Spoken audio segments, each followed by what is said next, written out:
प्रणाम, जय श्री राधे। मित्रों, आज हम बात करेंगे जो हम आपको रोज करते हैं प्रणाम। तो प्रणाम करने से हमें क्या फायदे होते हैं? प्रणाम से हमें एक तो ईडा और पिंगला नाम की जो नाड़ियां हैं वो मिलती हैं और उससे हमारे शरीर को लाभ होता है। एक किस्म से ये व्यायाम है। सिर हमारा झुकता है। जब हम किसी को पैर छू करके प्रणाम करते हैं तो उससे हमारे अंदर नम्रता आती है, विनम्रता आती है और कहा जाता है कि इससे आयु, विद्या, यश और बल, ये चारों चीजें हमें प्राप्त होती है अगर हम किसी के पैर छूते हैं। लेकिन पैर किसके छूने चाहिए और किसके नहीं छूने? कहा जाता है कि न्यूटन के अनुसार कहा जाता है कि गुरुत्व आकर्षण के उसी में सारी वस्तुएं बंधी हुई है और शरीर में हमारा कहा जाता है कि ये उत्तरी ध्रुव है और यह दक्षिणी ध्रुव है।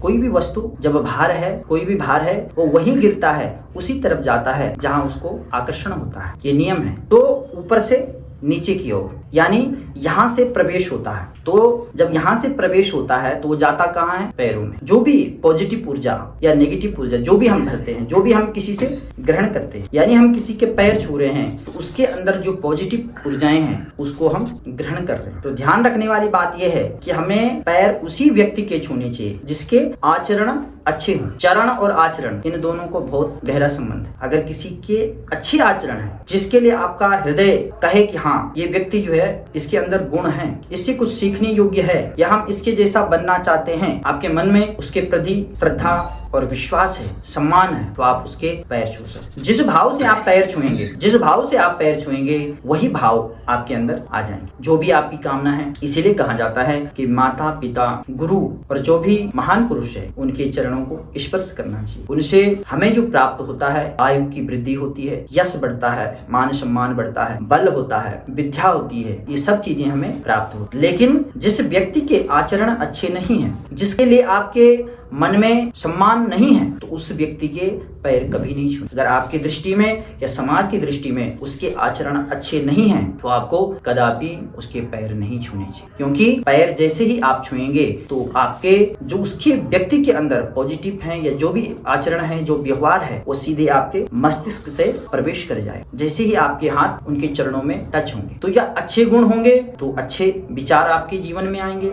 अगर उस व्यक्ति के अंदर बुरे विचार हैं तो वहाँ बुरा विचार आपके अंदर। तो जिसके आचरण खराब हैं, ऐसे व्यक्ति के कभी पैर नहीं छूने चाहिए। प्रणाम करना बहुत अच्छी बात है। आप प्रणाम उस व्यक्ति को नहीं कर रहे हैं, व्यक्ति में आप भगवान का स्वरूप जानो। वो तो बात है कि आप हर व्यक्ति में भगवान का ही स्वरूप है, जो आत्मा है वो परमात्मा का ही रूप है, लेकिन जो उसके आचरण है वह अवश्य आप में आए। तो प्रणाम आप कर सकते हैं, लेकिन पैर उसी व्यक्ति के छुओ जिसके लिए आपके मन में सम्मान हो और उसके आचरण शुद्ध हैं। प्रणाम आप करेंगे तो आप इस भाव से भी प्रणाम कर सकते हैं। अगर आपकी दृष्टि में उसके आचरण अच्छे नहीं है, सम्मान नहीं करना चाहते आप उसका, आपके मन में उसके लिए कोई सम्मान नहीं, लेकिन आप प्रणाम करिए। प्रणाम से आपको फायदा होगा। ठीक है, कुछ ना कुछ वह व्यक्ति सामने से बोलेगा, आयुष्मान भव। ठीक है, कुछ ना कुछ वह आपको स्वस्ति वचन अवश्य बोलेगा और हो सकता है वही वचन आपके लिए फलीभूत हो जाए। तो प्रणाम करने से हमारे जीवन में कई प्रकार के लाभ हैं और उस व्यक्ति में आप भगवान का स्वरूप जानो और इस भाव से आप उसको प्रणाम करो।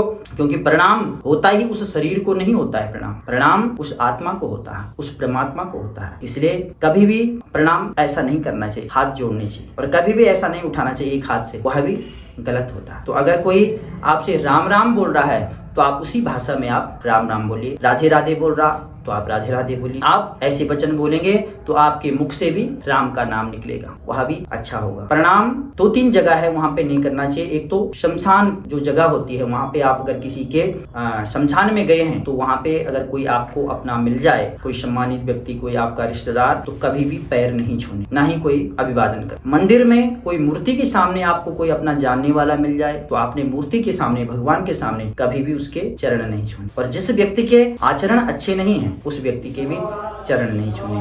बाकी सभी व्यक्तियों के आप चरण छू सकते हैं और प्रणाम कर सकते हैं। उससे आपको कई प्रकार का लाभ, अनंत, जिसको हम गिना नहीं सकते। आज के लिए इतना ही। प्रणाम, जय श्री राधे।